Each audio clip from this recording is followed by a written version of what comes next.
Hey there, educators, and welcome to today's Explainer. I am absolutely thrilled to have you here. Look, if you've ever felt like you're fighting a losing battle against rote memorization in your English classes, well, you are in exactly the right place. Today, we're going to dive into a truly transformative approach to vocabulary mastery. It's specifically designed to totally supercharge student performance for SPM Paper 1. It's called the Vocabulary Hunter Intervention Model, or, as we'll call it, VHIM for short. So, here is our quick roadmap for the explainer today. We're going to cover 1. The vocabulary problem. 2. What exactly is VIH? 3. The VIH learning cycle. 4. The P.I.E. framework. 5. The student logbook. And finally, 6. Classroom implementation. Let's get right to it. Section 1. The vocabulary problem. It's a universal struggle, right? We've all been there. You know the drill perfectly.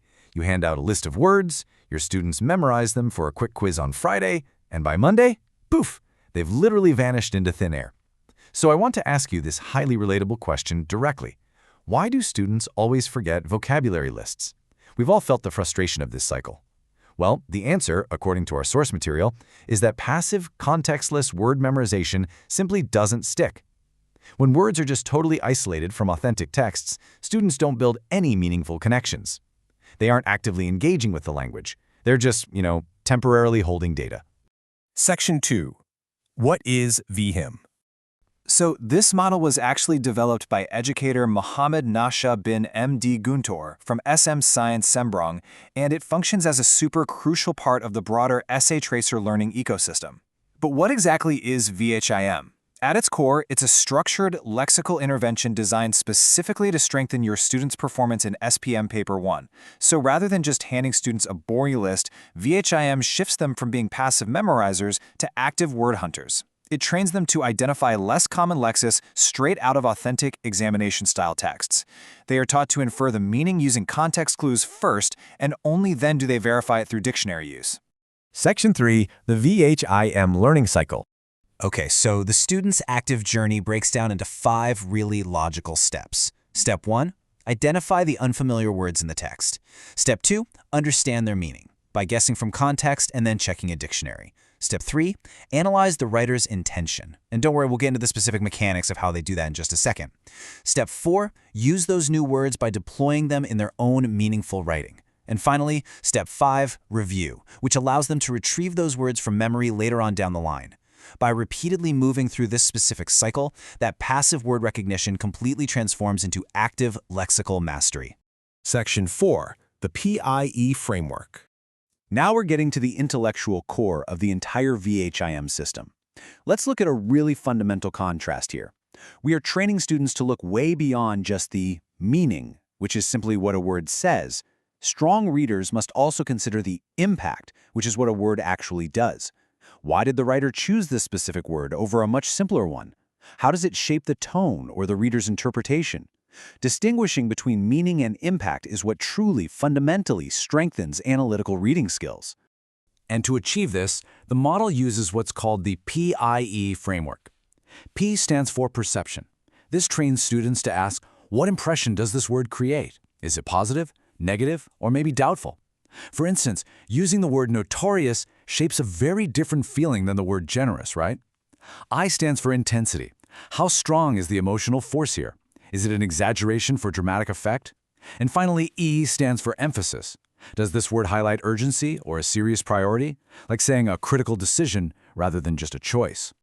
Let's make this concrete. To see exactly how the intensity aspect works in practice, let's compare some choices straight from our source text.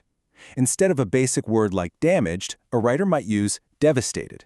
Instead of angry, they use furious. Instead of tired, exhausted. See the difference?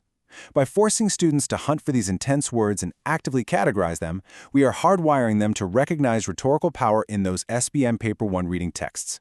Section 5. The student logbook. All right, so we've talked a lot about the theory, but what does this practical application actually look like on the students' desks?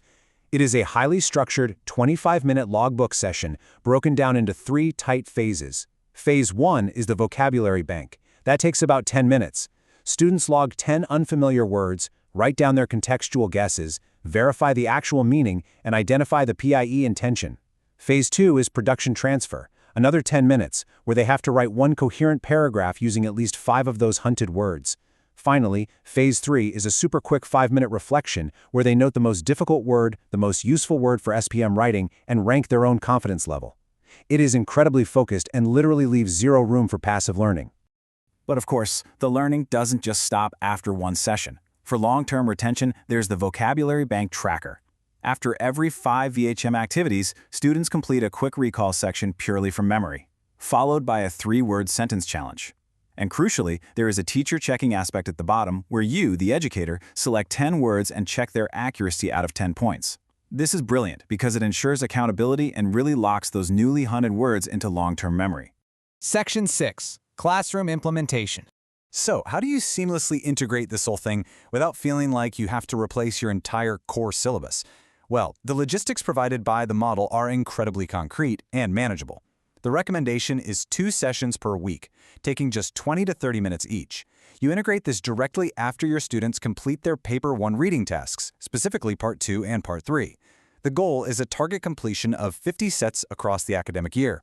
And because it only requires a reading text, a dictionary, and the logbook, it is highly sustainable, using the textbooks or past year SPM questions you're already working with anyway. Now, I know exactly what you're thinking. What about my mixed proficiency classroom? Don't worry, the framework scales perfectly to address diverse needs. For weaker students, you can differentiate by reducing the target words to 6 or 8 and allowing for guided inference or pair discussions. For your stronger students, you scale it right up. Require them to explicitly justify their P.I.E. categorizations, demand longer paragraph productions in Phase 2, and utilize highly complex, authentic texts. The framework flexes exactly to where your students are. And for ultimate peace of mind, let's quickly look at the national alignment. VHIM directly supports the Form 5 KSSM English DSKP requirements. It ticks the boxes for Content Standard 3.1 regarding reading strategies, Content Standard 3.3 for producing written work with appropriate vocabulary, and Learning Standard 3.1.3, which specifically mandates guessing the meaning of unfamiliar words from context clues. So, you aren't adding extra work to your plate, you are fulfilling your syllabus requirements while heavily preparing your students for their exams. It's a win-win. So, as we wrap up today's explainer, I want to leave you with this final, provocative thought. Are you ready to turn your passive readers into independent vocabulary hunters? By adopting the VHIM framework, you aren't just teaching words, you are giving your students the actual tools to decode language, analyze a writer's emotional intent, and express themselves powerfully. I highly encourage you to try the active VHIM cycle in your very next reading lesson. Thank you so much for joining me today, and happy hunting.